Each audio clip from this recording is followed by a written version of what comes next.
ರಾಜಕೀಯ ಒಂದಷ್ಟು ದೊಡ್ಡ ಹಂತಕ್ಕೆ ತಿರುಗ್ತಾ ಇದೆ. ಶಾಸಕರು ಕೂಡ ರಾಜೀನಾಮೆಗೆ ಮುಂದಾಗುವಂತಹ ಘಟನೆಗೆ ಕೂಡ ಈ ಪ್ರಕರಣ ತಿರುಗ್ತಾ ಇದೆ. ಈ ವಿಚಾರವಾಗಿ ಮಾತನಾಡೋದಕ್ಕೆ ಸಚಿವ KH ಮುನಿಯಪ್ಪ ಜೊತೆ ಮುನಿಯಪ್ಪನವರೇ, ನಿಮ್ಮ ಅಳಿಯ ಚಿಕ್ಕಪೆದ್ದಣ್ಣವರಿಗೆ ಟಿಕೆಟ್ ಕೊಡುವಂತ ವಿಚಾರ ಕೋಲಾರದ ಕಾಂಗ್ರೆಸ್ ಅನ್ನು ಎರಡು ಭಾಗವಾಗಿ ಮಾಡ್ತದೆ. ಶಾಸಕರು ಸಭಾಧ್ಯಕ್ಷನ ಭೇಟಿ ಮಾಡಿ ರಾಜೀನಾಮೆಗೆ ಮುಂದಾಗುವಂತಹ ಒಂದು ಹಂತಕ್ಕೆ ಕೂಡ ಹೋಗ್ತಿದ್ದಾರೆ. ವಿಧಾನ ಪರಿಷತ್ ಸದಸ್ಯರು ಕೂಡ ರಾಜೀನಾಮೆಗೆ ಮುಂದಾಗ್ತಾ ಇದ್ದಾರೆ.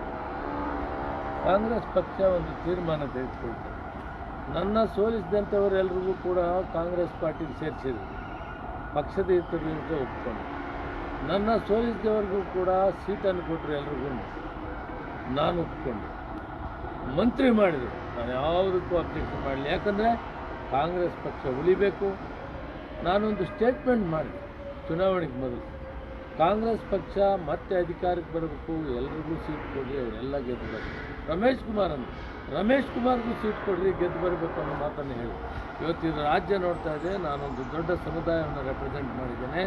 ನಾನೇನು ಹೊಸದಾಗಿ ಸೀಟ್ ಕೇಳ್ತಾ ಇಲ್ಲ, 7 ಸಾರಿ ಗೆದ್ದಿದ್ದೇನೆ. ಮೊನ್ನೆ ಅವರು BJPಗೆ ಮಾಡಿದ್ದರಿಂದ ನಾನು ಸೋತಿದ್ದೆ ಅಂದ್ಬಿಟ್ಟು ನನಗೆ ಸೋಲಿಲ್ಲ. ಗೆದ್ದಾಗ 4.5 ಲಕ್ಷ ಆದರೆ ಸೋತಾಗ 5 ಲಕ್ಷ ಮತ ಬಂದಿದೆ. ಆದ್ದರಿಂದ ಇದು ಈ ಎಡಗೈ ಅನ್ನೋದು ಅಥವಾ ಬಲಗೈ ಅನ್ನೋದನ್ನು ಕ್ರಿಯೇಟ್ ಮಾಡ್ತಾ ಇದ್ದಾರೆ. ಬಲಗೈ ಅನ್ನೋವರೆಗೂ 3 ಸೀಟ್ ಈಗಾಗಲೇ ಕೊಟ್ಟಿದ್ದಾರೆ.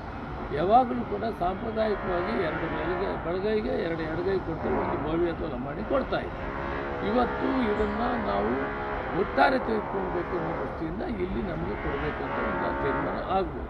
ಆದರೆ ಒಟ್ಟಾರೆ ನಾವೆಲ್ಲ ಸೇರಿ, ರಮೇಶ್ ಕುಮಾರ್ ಆಗಲಿ, ಎಲ್ಲ ಶಾಸಕರಾಗಲಿ, ಮಂತ್ರಿಗಳು ಎಲ್ಲ ಒಟ್ಟಿಗೆ ಸೇರಿ ಹೈಕಮಾಂಡ್ಗೆ ಬಿಟ್ಟಿದ್ವಿ. ಹೈಕಮಾಂಡ್ ಏನು ತೀರ್ಮಾನ ಹೇಳಿದೆ ಅದಕ್ಕೆ ನಾವು ಒಪ್ಕೊಂತೀವಿ. ನಿನ್ನೆ ಅಧ್ಯಕ್ಷನ ಭೇಟಿ ಮಾಡಿದೆವು, ಹೇಳಿದೆ ನ್ಯಾಯ ಕೊಡಿ. ಯಾವಾಗ ಕೂಡ ಸಾಂಪ್ರದಾಯಿಕವಾಗಿ 2 ಸೀಟನ್ನು ಕೊಡ್ತಾಯಿದ್ರು, ಅಷ್ಟನ್ನು ಕೊಡಿ. ನಾನು ಹೆಚ್ಚಿಗೆ ಏನು ಮಾತಾಡ್ತಾ ಇಲ್ಲ. ಗೆದ್ದು ತೋರಿಸಿದ್ದೇನೆ. 7 ಸಾರಿ ಗೆದ್ದಿರೋರು ಯಾರಿದ್ದಾರೆ ಹೇಳಲಿ. ಅವರು ಅಲ್ಲಿ ಗೆದ್ದಿಲ್ವಾ ನಾನು? ಮತ್ತು ಎಲ್ಲ ಸಮುದಾಯವನ್ನು ವಿಶ್ವಾಸ ತೆಗೆದುಕೊಂಡು ಹೋಗಿಲ್ವಾ?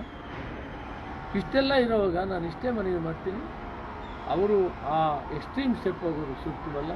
ಪಕ್ಷ ದೊಡ್ಡದು, ಪಕ್ಷ ಒಂದು ತೀರ್ಮಾನ ತಗೊಂಡಿದೆ. ಆ ತೀರ್ಮಾನ ನಾವೆಲ್ಲ ಬದ್ಧವಾಗಿದ್ದು ಚಿಕ್ಕಬಳ್ಳಾಪುರ ಮತ್ತು ಕೋಲಾರನ ಗೆಲ್ಸ್ಕೋರೋಣ ಅಂತೇಳಿ ಅವ್ರಿಗೂ ನಾನು ಮನವಿ ಮಾಡ್ತೀನಿ. ಹೈಕಮಾಂಡ್ ಕೂಡ ತಿಳಿಸ್ತೀನಿ. ಇವರು ರಾಜೀನಾಮೆಗೆ ಮುಂದಾಗುವಂಥ ಹಂತದವರೆಗೂ ಹೋಗಿರೋದ್ರಿಂದ ಅದರ ವಿರೋಧದ ಮಧ್ಯೆ ಕೂಡ ನೀವು ನಿಮ್ಮ ಅಳಿಯನಿಗೆ ಟಿಕೆಟ್ ಪಡೆದುಕೊಂಡು ಹೈಕಮಾಂಡ್ ಬಿಟ್ಟಿದ್ದು ಅಂತ ಹೇಳಿದ್ದೀನಿ. ನಾನು ಎಲ್ಲ ವಿಷಯಗಳನ್ನು ಹೈಕಮಾಂಡ್ ಬಿಟ್ಟಿದ್ದೀನಿ.